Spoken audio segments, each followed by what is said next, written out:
بنشوف الازهر النهارده بيتعرض لمؤامره ويحاج ضد مؤامرات غريبه. يعني احنا لابد نقول من احسن نقول له احسنت، حتى لو انا مختلف معاه، لان الاسلام علمنا الانصاف، علمنا الانصاف. فمن ضمن التشويه احنا متعرضين لحمله من التشويه.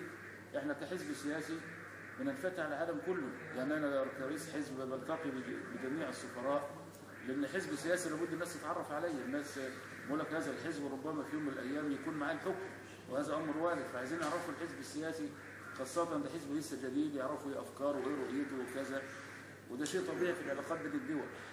فكنا نروح امريكا او يتم دعوتنا. طب ما احنا في دعوه لاوروبا، للاتحاد الاوروبي، والتقيت مع مجلس الاتحاد الاوروبي، واحتمال نعمل جوله في اوروبا، وكل الاحزاب بتفعل ذلك، وكذا منهم حزب الحريه والعداله.